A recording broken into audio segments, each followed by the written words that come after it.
Okay, so in today's video, we got to talk about Cris Carter, man. You know, he used to work at ESPN, also worked at Fox Sports and stuff like that.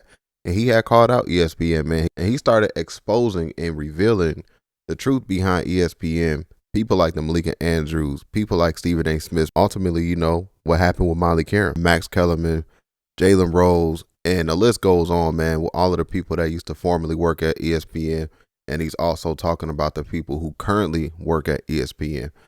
So if you don't know what I'm talking about, I want to highlight this clip of Cris Carter, and then I'll come back with some more commentary. Let's check out this clip right here. If you can, be sure to give this video a thumbs up. That really does help support my YouTube channel, and I really do appreciate that. Thank you. 2962. This dude, CC, how is he currently not on national television? Shameful. Because I don't want to be. He'd rather be on Fully Loaded, bro. Well, this is the thing. National TV is in New York or LA. There's not a lot of shows. If you look at it, I've already worked for Fox. They only got a couple little shows, you know. ESPN, I've already worked for ESPN. There's no going back there. There's no need to go back there. You're good. And if you look at most of the people that ESPN is hiring now outside of Randy Moss, they're all like journeyman guys. Like they don't,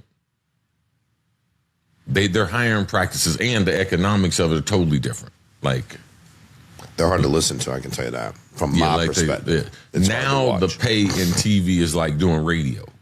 Really? Yeah, it's not what it, yes. Ooh. Yes, that's what it is. Okay. Ooh. So when you see the faces, it's not like the faces they hire for NBC. You know, you get Tracy McGrady, Vince Carter, Reggie. Man, they got some people. Yeah, they're paying them. They're paying them. They are paying them. They ain't going to ESPN for that money. No, ESPN, Barkley, yep, Shaq and them, Stephen A, yes. But everybody else. ESPN's philosophy business-wise is pay the Eagles, starve the turkeys. Wow. They told me that. For real. Pay the Eagles. Starve the turkeys. Starve. The turkeys know they're turkeys? Oh, they know. They know. If you're doing Sports Center, they know. Like, it's not Rich Eisen, the Sports Center. Like, it's not like these guys are leapfrog coming off that show on the. No. They're going to be doing that for a long time because they're turkeys. Well, that's their philosophy. That's what I'm saying. So they're doing it to stay relevant because it ain't for the money. Well, most of them, if you're doing Sports Center, you're trying to use that as a stepping stone to go way up. Sports Center is not the stage it used to be. Crazy. Yeah. Look at the names on there. You don't know any of those people. I don't know them either. Hannah Storm does it every once in a while. When I turn it on, I can't see. And I don't even like. And the news is it's already late. Very. Like everybody. Like, it ain't entertaining. Well, the thing, too, they used to have the highlights. Like, the only place you can get the highlights. But now you've already seen them. You can get them anywhere you want. Yeah. Instantly. Just a little insight. That's what they say. Okay. That's their philosophy. But that's why you really don't see too many shows on ESPN like that anymore, man. And that's why ESPN sucks now, man. Like, people always say, man, I used to always have ESPN on my TV. Now I don't have it on my television anymore. And that's because they only just try to focus on these big flagship shows. And everybody else in between, you know, they just starve them out.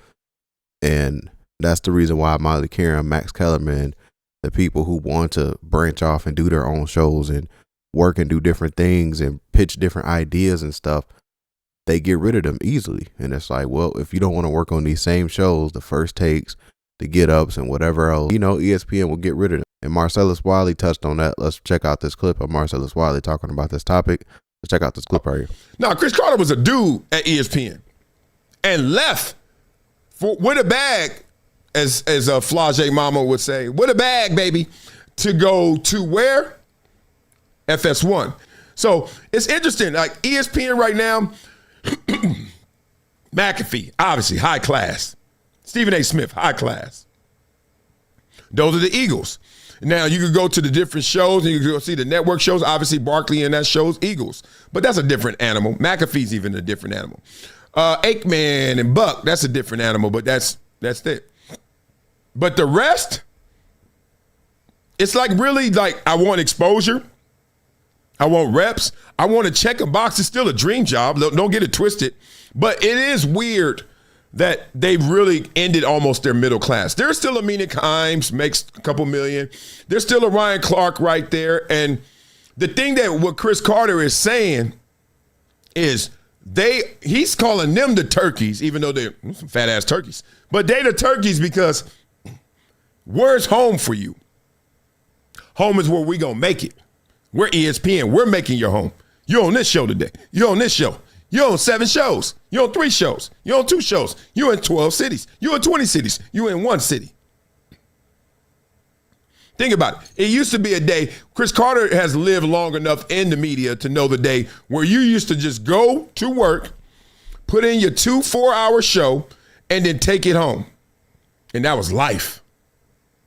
Now, to live that same life at that money, because that's not Eagle territory. That's still not Eagle. In today's world, that's not Eagle.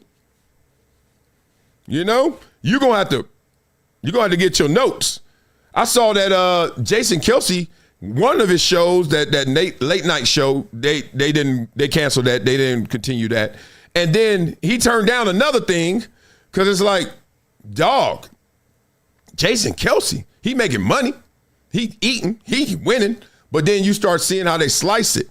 So that's what the fascination with independent media is because you get higher highs, but you also get lower lows. But guys, I think what people don't understand is you set your world, you set your schedule, you set your standard. And I don't think that gets mentioned and yelled and highlighted enough. Like, I have a life.